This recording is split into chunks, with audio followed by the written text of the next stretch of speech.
Perpetual Peace, or How to End War for Good. Advice from Immanuel Kant.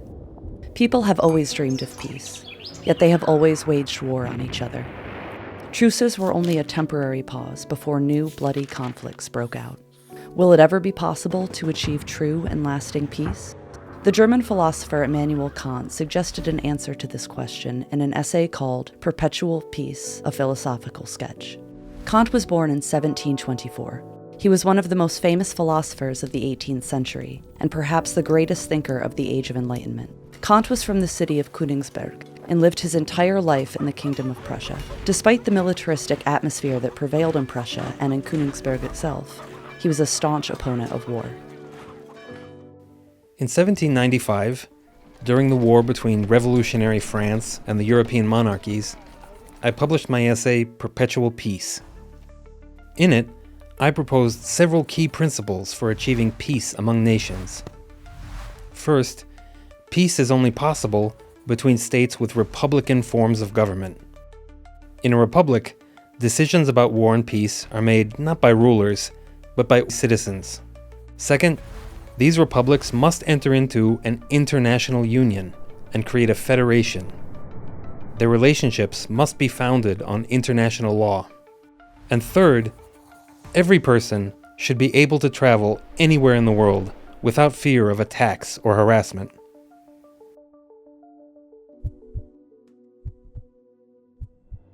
Kant passed away in 1804. His hometown of Königsberg was not at the center of world events, but nevertheless, this city in eastern Prussia was not immune to Europe's many wars. Napoleon's armies passed through here. During the First World War, Königsberg was lucky not to see fighting on its territory, but the Second World War did not spare Kant's city and brought with it terrible destruction. Königsberg was destroyed, but that wasn't all. Its inhabitants were forcibly deported from the city. In the summer of 1946, Königsberg was renamed Kaliningrad and became a Soviet city.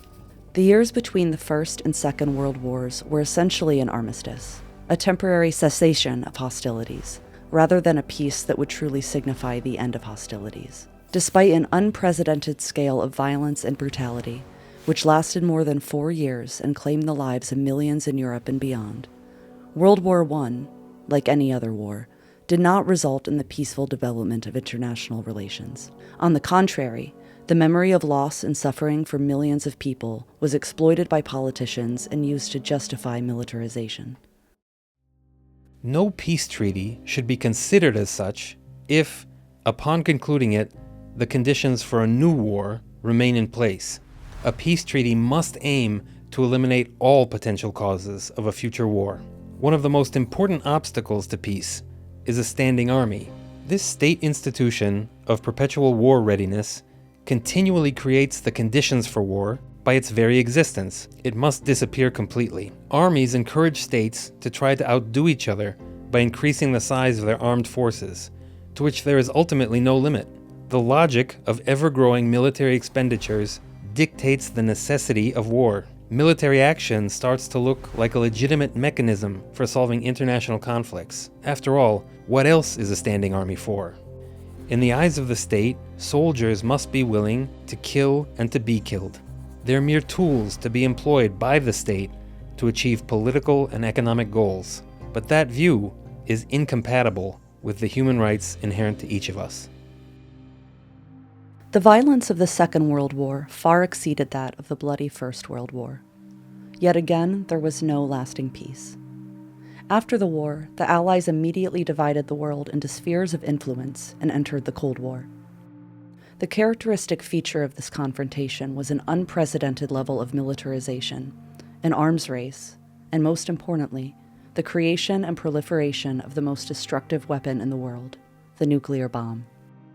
However, Cold War is a Eurocentric term, as outside of Europe, from Latin America to the Far East, the war entered multiple hot phases.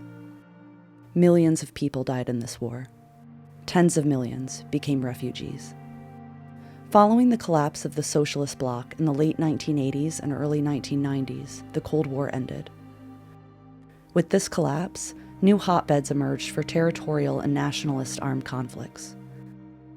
Wars in the Balkans, the South and North Caucasus, Central Asia, the Middle East, Africa, and many other regions across the globe.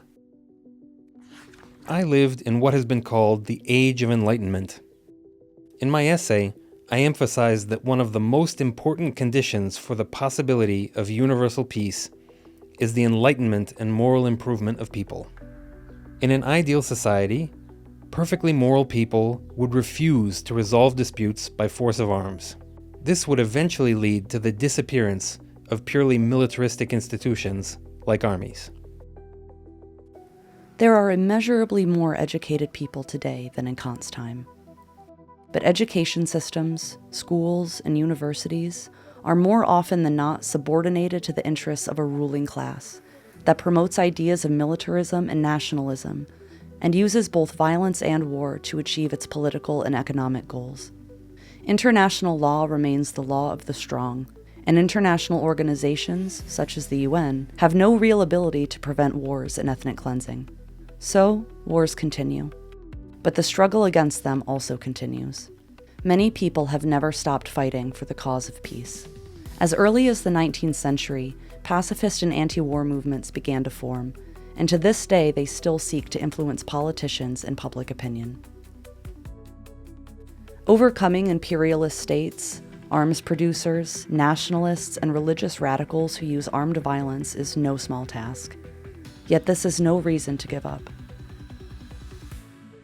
Immanuel Kant explained in his essay how to reach perpetual peace. But it's up to us to implement his ideas. It depends on the ability to think critically and to unite under a common cause, the struggle for peace. Peace education plays a special role in this struggle. It cultivates a critical view of the militaristic plans of both states and their rulers, and helps people recognize and overcome the obstacles that stand in the way of true, universal peace.